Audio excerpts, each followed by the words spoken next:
وترى الشمس إذا طلعت تزاور عن كهفهم وإذا غربت عن كهفهم ذات اليمين وإذا غربت تقرضهم ذات الشمال وهم في ضيعة منه۔ اصحاب کہف جب غار میں سوئے ہوئے تھے تو اس وقت کی کچھ خاص اور عجیب حالتیں بیان کی گئی ہیں۔ اسی میں سے یہ ہے کہ تم سورج کو دیکھو گے، یہ ہر ایک سے خطاب ہے کہ جب نکلے تزاوروا عن کہفہم تو ان کے غار سے کترا جائے داہنی طرف، اور جب ڈوبے تو ان کو کاٹ دے بائیں طرف، حالانکہ وہ اس کی کھلی ہوئی جگہ میں ہیں۔ یہ اللہ کی نشانیوں میں سے ہے۔ تو اب ایک کشادہ میدان میں وہ ہیں، اس کا تقاضا یہ ہے کہ سورج آئے تو ان کے اوپر دھوپ پڑے، لیکن صبح کو سورج نکلتا ہے تو داہنی طرف کترا جاتا ہے، یعنی غار سے ہٹ کر کے وہ جاتا ہے، اور شام کو بھی ان کو کاٹ دیتا ہے، یعنی بائیں کو ہو جاتا ہے، اور ان کے اوپر جو کشادہ جگہ میں ہیں ان کے اوپر دھوپ نہیں پڑتی ہے۔ تو یہ اللہ کی نشانیوں میں سے ہے کہ اللہ تعالیٰ نے ان کو یہ عزت اور کرامت بخشی ہے کہ دھوپ سے وہ محفوظ ہیں۔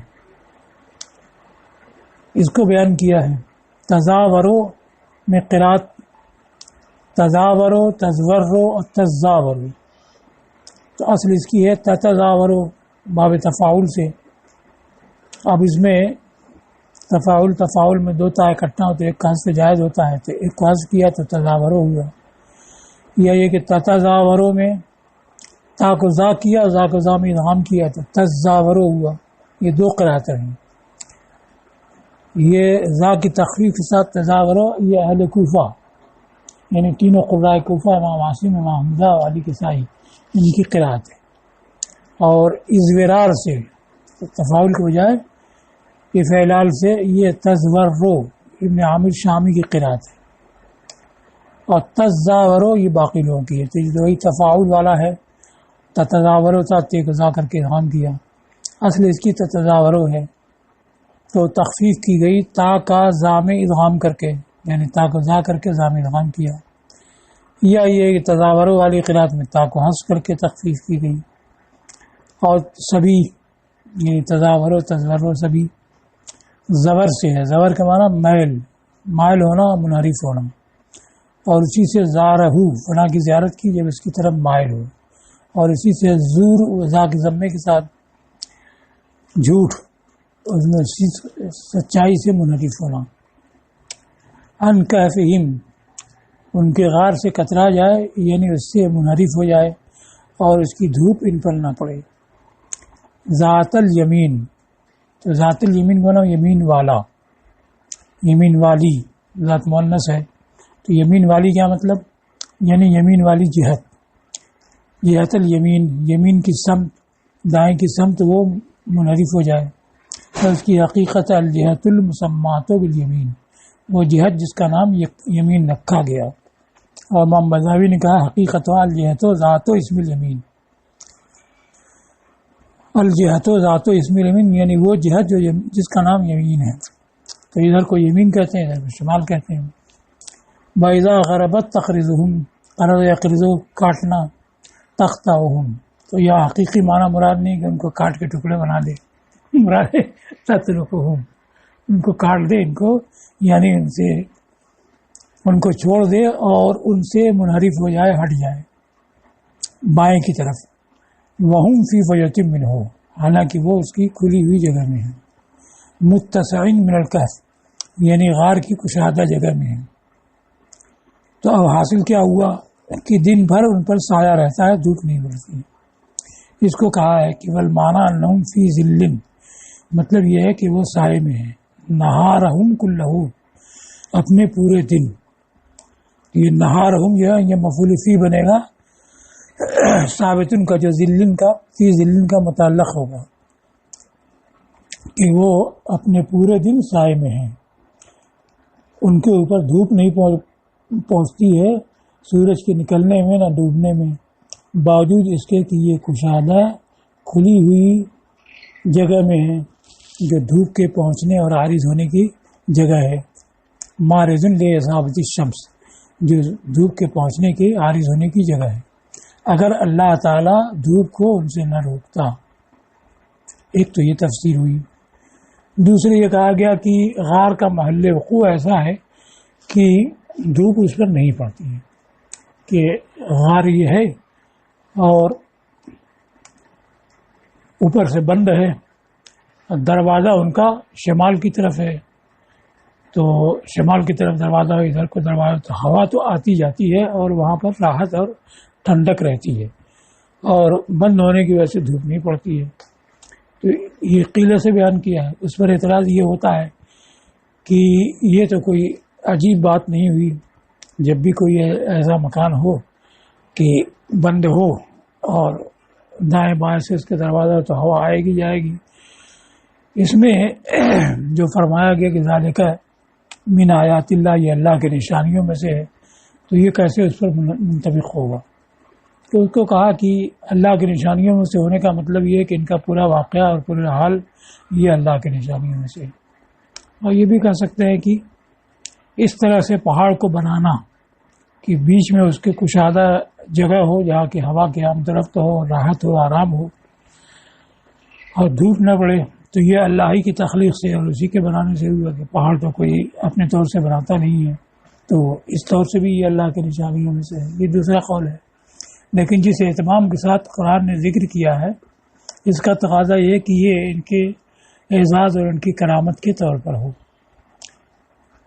تو کہا یہ گیا کہ فی منفسح من غارہم، انفساح کے معنی کھلا ہوا ہونا، کشادہ ہونا، اپنے غار کی کشادہ جگہ میں ہے کہ ینالہم فی روح من راحت، برد من ٹھنڈک، اور نسیم جو ہے ہلکی ٹھنڈی ہوا کو کہتے ہیں، تو اس کے اندر ہوا کی راحت اور نسیم کی ٹھنڈک پہنچتی ہے۔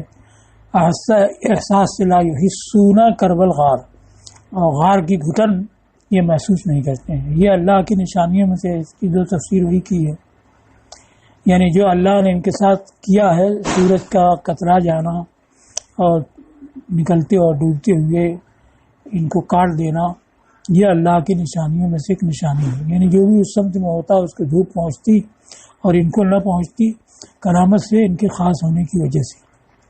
دوسرے یہ کہا گیا کہ کہف کا دروازہ، غار کا دروازہ شمالی ہے، جو بناتے ناش کے مقابل ہے۔ بناتے ناش یہ 7 ستارے ہیں جو قطب کی جانب ہیں، قطب شمالی کی جانب ہیں، تو اس کی طرف اس کے مقابل ہیں۔ تو اب سورج نکلتا ہے تو دھوپ ان پر نہیں آتی ہے، تو وہ تو پورب سے نکلتا ہے، اور ایسے ڈوبتا ہے تو بھی اس رخ کو نہیں پڑتا ہے، لہذا دھوپ نہیں جاتی ہے۔ تو کہا گیا کہ غار کا دروازہ شمالی ہے، بناتے ناش کے مقابل ہے۔ فہم فی مقنعۃ ابدا، مقنعہ اور مقنوعہ نون کے فتح کے ساتھ، سائے کی جگہ جہاں دھوپ نہ پڑے،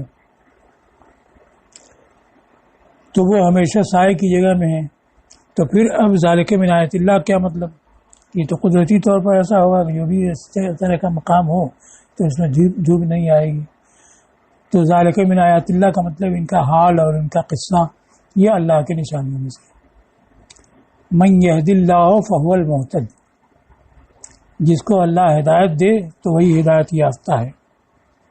مثل ما مر فی سبحان، سبحان الذی اسریٰ، یعنی سورہ بنی اسرائیل میں بھی یہ لفظ گزرا، من یہد اللہ فہو المہتد۔ تو جو قرأت وہاں پر ہے وہی یہاں پر بھی ہوگی۔ اصل میں یہ ہے کہ لفظ ہے المہتدی، ایسے الہادی، الکافی، الشافی، تو اس میں منقوص جب ہوتا ہے آخر میں اس کا حرف علت ہوتا ہے، جب اس پر الف لام آئے تو جائز ہوتا ہے کہ آخر سے حرف علت کا حذف کر دیا جائے، الہاد، الکاف، الشاف۔ یوم التنادی، اس کی جگہ یوم التناد آیا قرآن میں، هو الکبیر المتعالی اصل ہے، اور قرآن میں هو الکبیر المتعال۔ تو ویسی المہتدی اصل ہے، یا کہ المہتد ہوگا، لیکن المہتدی بھی قرأت مشہورہ میں آیا ہے، اس کو بیان کیا۔ یعقوب جو عشرہ میں سے سہل، یہ ایک راوی ہے، ان کی قرأت میں المہتدی وصلاً وقفاً دونوں ہیں، یعنی مابعد سے ملائیں گے تب بھی آ کے اظہار کے ساتھ مہتدی پڑھتے ہیں، اور وقف کرتے ہیں تب بھی المہتدی پڑھتے ہیں۔ اور ابو عمرو بصری اور نافع مدنی نے ایسی ابو جعفر نے ان کی موافقت کی ہے وصل میں، یعنی وصل میں وہ بھی اظہار یا کے ساتھ پڑھتے ہیں اور وقف میں حذف یا کے ساتھ معتد پڑھتے ہیں۔ باقی لوگوں کے یہاں دونوں حالت میں حذف یا کے ساتھ المعتد ہے۔ تو یہاں بھی قرات وہی جیسے کہ سبحان اللہ اسلام میں گزری۔ اب یہد اللہ فل المعتد، جس کو اللہ ہدایت دے تو وہی ہدایت یافتہ ہے، یہ بات تو عام ہے، لیکن جس موقع سے اس کا ذکر ہوتا ہے، ایسی اللہ تعالیٰ کے اسماء میں سے کوئی اسم جب مذکور ہوتا ہے تو موقع اور محل سے اس کی کچھ مناسبت ہوتی ہے۔ تو اب یہاں تو ایک عام بات فرمائی گئی ہے کہ جس کو اللہ ہدایت دے وہی ہدایت یافتہ ہے، لیکن اصحاب کہف سے کیا مناسبت؟ یعنی اللہ نے ان کو ہدایت دی تو یہ ہدایت والے ہوئے۔ تو یہ ان کی تعریف ہے اس بات پر کہ انہوں نے اللہ کی راہ میں مجاہدہ کیا، وَأَسْلَمُوا لَهُ وُجُوهَهُمْ، اور اپنے کو اس کے تابع کر دیا، اس کا فرما بردار بنا دیا۔ فَأَرْشَدَهُمْ إِلَىٰ نَيْلِ تِلْكَ الْكَرَامَةِ السَّنِيَّةِ، سن یسنا ثناءً بلند ہونا، سن یسنا ثناءً قصر کے ساتھ روشن ہونا، تو یہاں سنیہ مانا عالیہ مرتفعہ، تو ان کو اس بلند کرامت کے اصول کی ہدایت فرمائی۔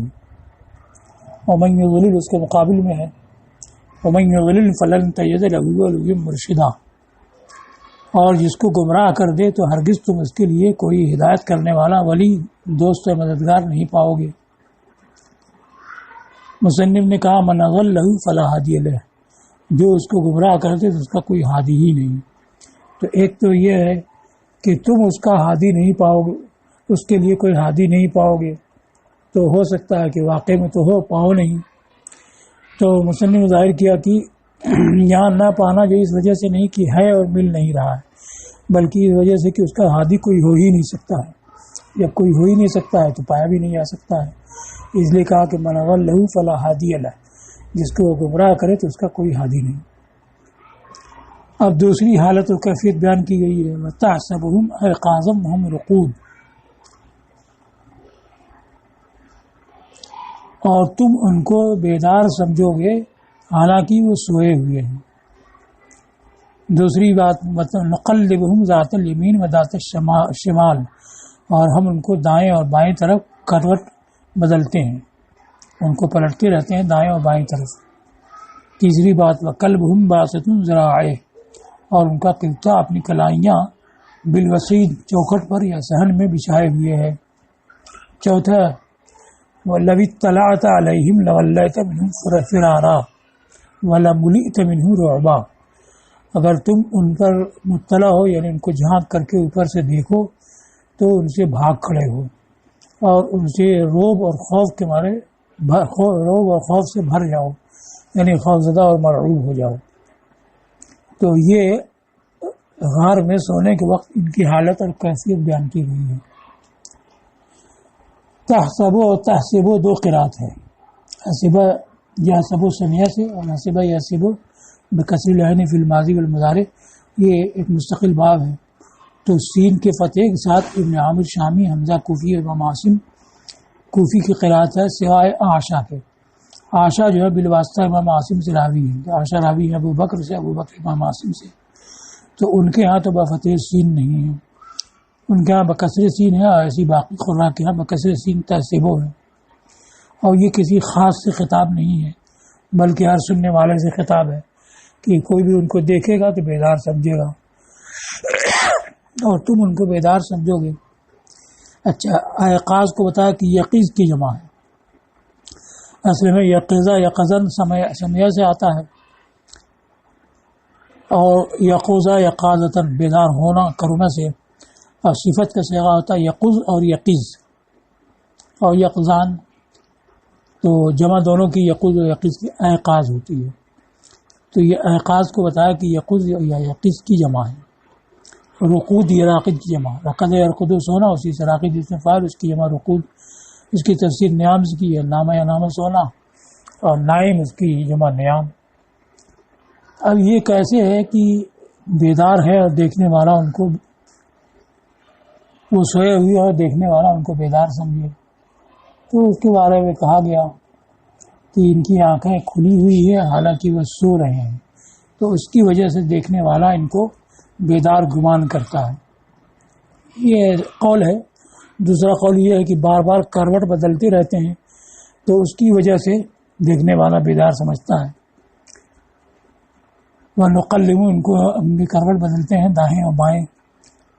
تو اب اس میں بھی قول ہے, کہا گیا کہ سال میں ان کے 2 بار کروٹ بدلنا ہوتا ہے. یہ ایک قول ہوا. اور حضرت ابن عباس سے یہ مروی ہے اور قرطبی نے انس کی حکایت کی ہے. اب دوسرا قول یہ ہے کہ ایک ہی بار کروٹ بدلنا ہوتا عاشورہ کے دن. یہ قتادہ سے ایک روایت ہے. اور ظاہر کیا ہے, نقلب و باب تفعیل ہے. تفعیل کیا آتا ہے, تکثیر کو. تو اس کا مطلب ہے کہ برابر اور کثرت سے یہ کروٹ بدلتے رہتے ہیں, اور روزانہ جیسے سونے والا کروٹ بدلتا رہتا ہے ویسے ہی ہوتا ہے. تو نقلب کے لفظ ظاہر ہے. وَقَلْبُهُمْ بَاسِطٌ ذِرَاعَيْهِ بِالْوَسِيدِ, اور ان کا کتا اپنی کلائیاں چوکھٹ پر بچھائے. وسید کا معنی چوکھٹ یا صحن. تو غار کے سامنے جو صحن ہے یا جو چوکھٹ ہے اس پر کتا اپنی کلائیاں بچھائے. تو غار کے لیے تو چوکھٹ یا صحن ہوتا نہیں ہے, مرادی کے غار کے سامنے کا میدان یا اس کے دروازے کے پاس کی جگہ وہ جو چوکھٹ کے قائم مقام ہے, تو وہاں کتا اپنی کلائیاں بچھائے ہوئے ہیں. اب یہاں پر بیان کیا کہ باسطن اس میں فاعل ہے, ذراع ہے اس کا مفعول بھی ہو رہا ہے. تو باسطن فعل ماضی اس میں فاعل بمعنی ماضی ہو, تو اس میں فاعل جب ماضی کے معنی میں ہو تو وہ عمل نہیں کرتا ہے. اس میں فاعل کے عمل کرنے کے لیے شرط یہ ہے کہ حالیہ استقبال کے معنی میں ہو اور اعتماد رکھتا ہو مبتدا پر یا ذوالحال پر یا موصوف پر وغیرہ. تو اب یہاں پر جو قلب مبتدا خیر ہے اس پر اعتماد موجود ہے, لیکن اگر باسطن کو ماضی کے معنی میں لیں تو عامل ہی نہیں ہوگا, حالانکہ ذراع ہے اس کا معمول بن رہا ہے. تو اس کی وجہ بیان کی, یہ اصل میں حال ماضی کی حکایت کے طور پر ہے. ہاں واقعہ تو ہوا ماضی میں, لیکن اس کی منظر کشی کے لیے فرمایا گیا کہ ابھی بچھائے ہوئے ہے, کہ ایسا معلوم ہوتا ہے کہ ابھی بچھائے ہوئے ہے. تو یہ حال ماضی کی حکایت ہے. یہ حال ماضی کی حکایت اس لیے مانا کہ اس میں فاعل عمل نہیں کرتا ہے جب ماضی کے معنی میں ہو. یہ عام نحویوں کا قول ہے, لیکن امام کسائی اور ہشام کے نزدیک اور ابو جعفر جو بصری ہے ان کے نزدیک یہ ہے کہ اس میں فاعل مطلقاً عمل کرتا ہے اگر سے ماضی کے معنی میں ہو. تو ان کے طور پر اگر یہ بھی معنی لیا جائے کہ ان کا کتا کلائیاں بچھائے ہوئے تھا تب بھی باسط العامل ہو جائے گا, اور عام نحویوں کے لحاظ سے وہی کہا جائے گا کہ حال ماضی کی حکایت ہے. اب آگے بیان کیا کہ لو اطلاع تھا. طلع کہتے ہیں اونچی جگہ کو, اور اطلاع کا معنی اونچی جگہ پہ چڑھ کر کے نیچے کا حال دیکھنا, مطلع ہونا. اسی طرح سے اشرفہ, شرف کا معنی اونچی جگہ, اور اشرفہ اونچی جگہ چڑھ کر کے نیچے کا حال دیکھنا. اس لیے تفسیر کی لو اشرفت علیہم فنظرت الیہم, کہ اگر تم ان پر بلند ہو پھر ان کی طرف نظر کرو. لولیت منہم فرارا, تو ان سے بھاگ کھڑے ہو, یعنی لآرست منہم وہربت منہم, ان سے منہ پھیر لو اور ان سے بھاگ جاؤ, بھاگنا. کہ فرارن جو ہے یہ مفعول مطلق ہے بغیر لفظ ہی, کہ واللہ منہ کے معنی میں فرہ ہے اور فرار اسی کے معنی میں, لہذا مفعول فی ہوگا, یہ مفعول مطلق ہوگا. فرارن منصوب ہے یعنی مفعول مطلق ہے مصدر ہونے کی وجہ سے, یعنی مفعول مطلق ہونے کی وجہ سے. لأن معنی ولیت منہم, اس لیے کہ ولیت منہم کا معنی ہے فررت منہم, تم ان سے بھاگ کھڑے ہو, بھاگنا. ولا ملیت منہم رعبا. اب یہاں پر قرات ملیت منہم رعبا, لام کی تشدید کے ساتھ حجازی قرات ہے مبالغہ کے لیے. تو تفعیل آتا ہے تکثیر کے لیے, اور کمیت یا کیفیت میں مبالغہ کے لیے, کہ بہت زیادہ رعب سے بھر جاؤ. تو یہ اہل حجاز کیا ہے, حجازی کا مطلب کیا ہے, مکہ اور مدینہ والے. جب طرح مکی ہو تو مکی کہتے ہیں, طرح مدنی ہو تو مدنی کہتے ہیں. حجازی کہے تو اس کا مطلب مکی اور مدنی دونوں قرآن کی قرات ملیت ہے.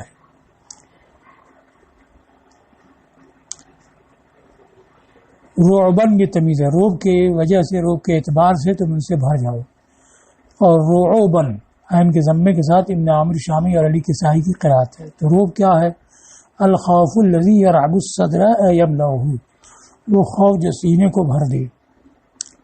تو تو اب یہ دیکھنے والا خوفزدہ کیوں ہو، مرعوب کیوں ہو؟ تو اس کو کہا کہ لما البسہم اللہ من الہیبہ، یہ اس وجہ سے کہ اللہ نے ان پر ہیبت کا جامہ پہنا دیا ہے۔ دوسری وجہ بیان کی یا لطول اسفارہم وشعورہم وعظم اجرامہم، یا ان کے ناخن اور بال کے دراز ہونے اور ان کے جسم کے بڑے ہونے کی وجہ سے، یعنی عرصے دراز سے رہتے رہتے ان کے ناخن بڑھ گئے، بال بڑھ گئے، جسم بڑھ گئے، تو دیکھ کر کے آدمی ہیبت زدہ ہو جاتا ہے، حیران مرعوب ہو جاتا ہے۔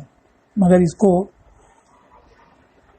اس سے رد کیا گیا کہ اگر یہ کیفیت ہوتی تو جب ان سے پوچھا گیا کم لبیس تم کتنے دن ٹھہرے، تو انہوں نے کہا ایک دن یا دن کا کچھ حصہ، تو یہ بات نہ کہتے۔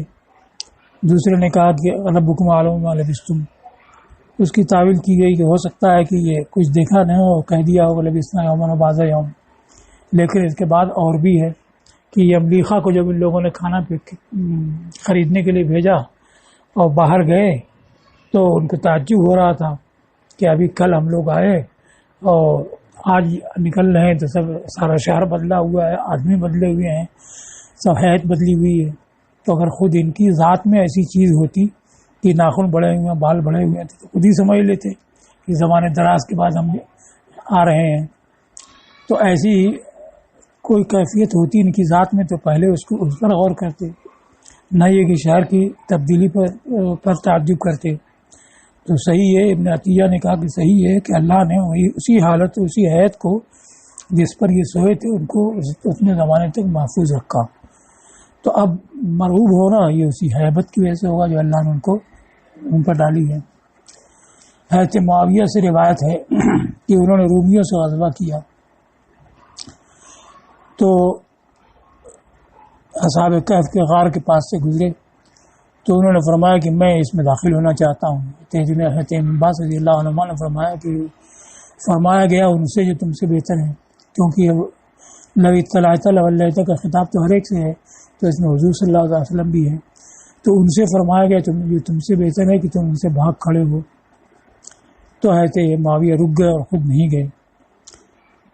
پھر ان کے حکم سے ایک جماعت اندر گئی، فأحرقتهم ریح، تو ہوا نے ان کو جلا دیا، لیکن دوسرے نسخے میں فأخرجتهم، ہوا نے ان کو باہر کر دیا۔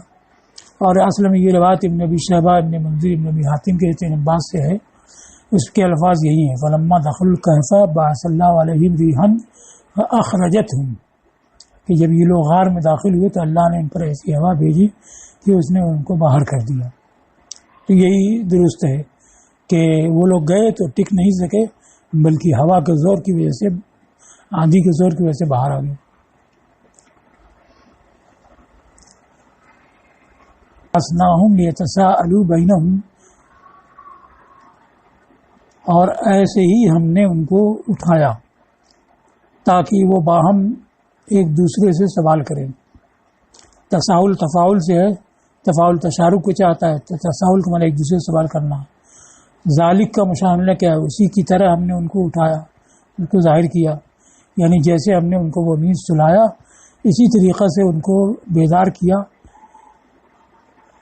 سلانے اور اٹھانے دونوں پر قدرت ظاہر کرنے کے لیے کہ ہم اتنی مدت تک سلانے اور اس کے بعد اٹھانے دونوں پر قادر ہیں۔ لیتساءلوا بینہم، تاکہ ایک دوسرے سے پوچھ گچھ کریں، لیصل بعضهم بعضا، تو پوچھ گچھ کرنا تو کوئی خاص مقصود ہے نہیں، تو اصل مقصود کیا تھا کہ باہم سوال کر کے اپنی حالت کو جانے اور پہچانے اور اللہ کی جو ان کے اوپر نعمت ہے اس کا شکر ادا کریں۔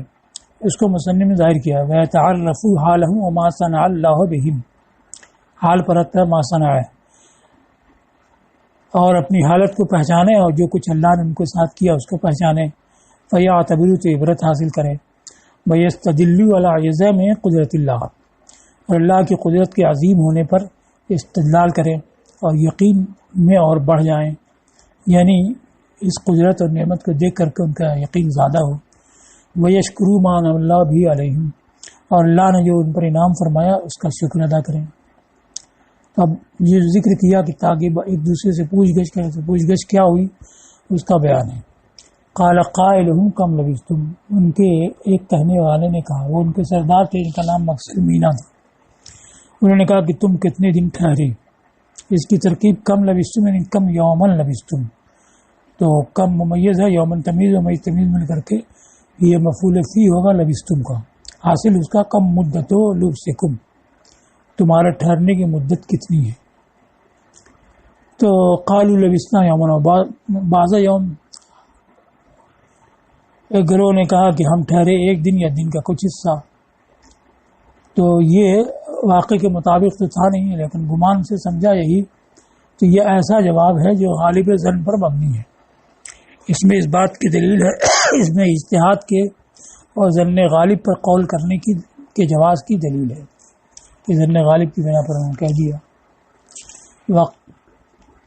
قالوا ربکم اعلم بما لبثتم، دوسری فریق نے کہا کہ تمہارا رب تمہارے ٹھہرنے کی مدت کو خوب جانتا ہے. ما لبثتم ما مصدریہ ہے، اور مصدریہ سے پہلے وقت یا مدت کا لفظ مقدر ہوتا ہے، اس لیے تفسیر کی بمدت لبثکم، تمہارا رب تمہارے ٹھہرنے کی مدت کو خوب جانتا ہے. یہ بعض دیگر کی طرف سے ان کے اوپر اعتراض ہے کہ ایک دن اور یا دن کے کچھ حصے کا معاملہ نہیں، عرصہ دراز ہو چکا ہے. گویا کہ انہوں نے جانا دلائل سے یا اللہ تعالیٰ کی طرف سے الہام کے ذریعے کہ مدت دراز ہو چکی ہے اور اس کی مقدار اللہ ہی جانتا ہے. مروی یہ ہے کہ لوگ غار میں صبح کو داخل ہوئے اور بیداری زوال کے بعد تھی، تو یہ گمان کیا کہ اسی دن میں ہیں، تو کہا کہ ایک دن ٹھہرے ہیں یا ایک دن کا کچھ حصہ. پھر یہاں کہا فلما نظروا، پھر جب اپنے ناخنوں اور بالوں کی درازی دیکھی تو یہ کہا کہ تمہارا رب تمہارے ٹھہرنے کی مدت جانتا ہے، یعنی عرصہ دراز ہو چکا ہے. یہاں بھی وہی بات ہے کہ ناخن اور بال وغیرہ دراز ہوتے تو بعد میں یہ املیخہ کو تعجب نہیں ہوتا عمارت وغیرہ پر، بلکہ وہ تو خود اپنی حالت پہ تعجب کرتے. تو اللہ نے ان کے لیے وہی حالت محفوظ رکھی تھی، اور ہوا یہی کہ صبح کو گئے اور شام کو اٹھے تو سمجھا کہ وہی دن ہے یا ایک دن اور گزر چکا ہے، تو کہا کہ ہم ایک دن یا دن کا کچھ حصہ ٹھہرے. اس سے حضرت ابن عباس رضی اللہ تعالیٰ عنہما نے اس بات پر استدلال کیا کہ صحیح ہے کہ ان کی تعداد 7 تھی، اس لیے کہ آیت میں فرمایا قال قائل منہم کم لبثتم، تو یہ قائل ایک ہوئے، اور جواب میں انہوں نے کہا لبثنا یومنا بعض یوم. تو اس قالو کا فاعل ایک جمع ہے، اور جمع کم سے کم 3 ہوتی ہے. پھر فرمایا قالوا ربکم اعلم، تو یہ تمہارا رب جانتا ہے تمہارے ٹھہرنے کی مدت، یہ دوسری جماعت کا قول ہے. تو یہ کہنے والے جواب دینے والے 3 6 ہوئے، اور ایک سوال کرنے والے تو 7 ہوئے. فَبْعَثُوا أَحَدَكُمْ بِوَرِقِكُمْ هَٰذِهِ إِلَى الْمَدِينَةِ، تو اپنے میں سے کسی کو اس چادی کے ساتھ شہر کی جانب بھیجو. تو فَبْعَثُوا یہ ما سبق پر مرتب ہو رہا ہے، یعنی یہ کہ ہم کتنے دن ٹھہرے اس کا جاننا ہمارے بس میں نہیں ہے. تو جو بس میں ہے وہ کام کرے کہ بھوک لگی ہوئی ہے تو کسی کو کھانا لینے کے لیے بھیجیں. گویا کہ انہوں نے کہا کہ تمہارا رب ہی اس کو جانتا ہے، تمہارے لیے اس کے جاننے کی راہ نہیں ہے. فَخُذُوا فِي شَيْءٍ آخر، اخذ فی الامر شرع فیہ، یعنی اشرعوا فی شیء آخر، تو دوسرا کام شروع کرو. مما یہمکم یا یہمکم، وہ جو تمہارے لیے اہم ہے. تو اپنے میں سے کسی کو یعنی املیخہ کو اپنی اس چاندی کے ساتھ بھیجو. وریق کا معنی بیان کیا کہ یہ چاندی کو کہتے ہیں ڈھلی ہوئی ہو یا ڈھلی ہوئی نہ ہو، یعنی سکہ کی صورت میں ڈھال دیا گیا تو بھی اس کو وریق کہتے ہیں، اور یوں ہی پتھر کی شکل میں ہو بغیر ڈھلی ہوئی تو بھی وریق کہتے ہیں. وریق میں قرات بیان کی ہے ورق، راہ کے سکون کے ساتھ. یہ ابو عمرو بصری، امام حمزہ کوفی اور ابو بکر شعبہ عاصم کی قرات ہے. حاضی وریق کی صفت. شہر کون تھا؟ یہ ترسوس تھا، راہ کے فتح کے ساتھ حلزون کی طرح ترسوس، اور پہلے اس کا نام تھا افسوس.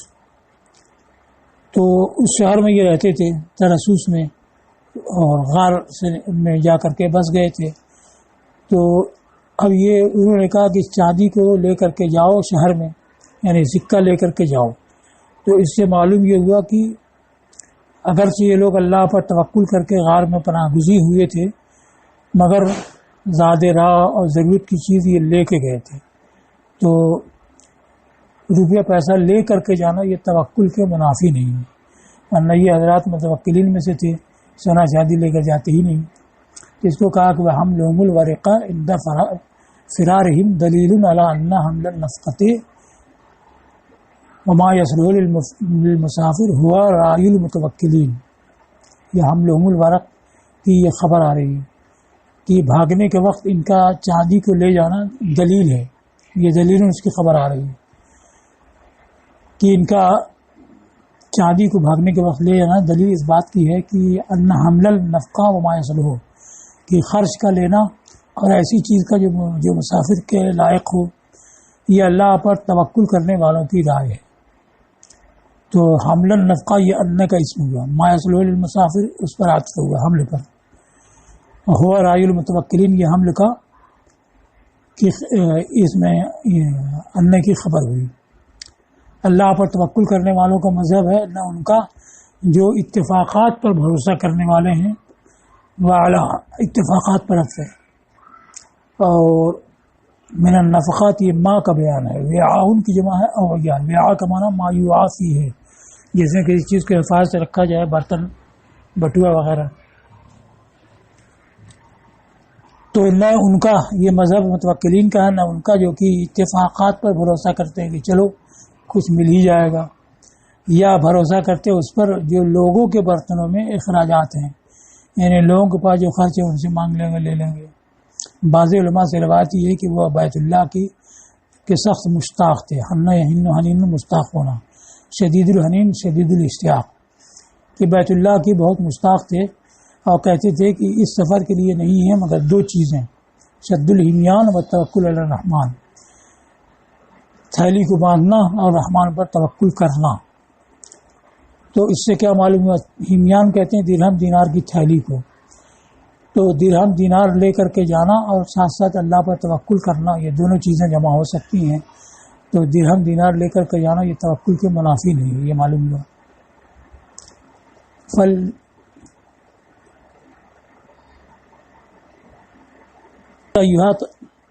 ازکا طعامن فلیاتکم برزق منہ ولیتلطف ولا یشعرن بکم احدا، کہ یہ اپنے ان سے کسی کو بھیجو اس چاندی کے ساتھ شہر کی جانب تو وہ دیکھے کہ ان میں سے کون ہے زیادہ پاکیزہ کھانے والا، تو تمہارے پاس اس کے پاس سے رزق لائے، ولیتلطف اور خوب آہستگی برتے، اور ہرگز تمہارا کسی کو پتہ نہ دے۔ انہم یظہروا علیکم یرجموکم او یعیدوکم فی ملتہم، اگر وہ تم پر آگاہ ہوں گے تو تم کو سنگسار کر دیں گے، پتھر مار کے ہلاک کر دیں گے، یا تم کو اپنے مذہب میں کر لیں گے۔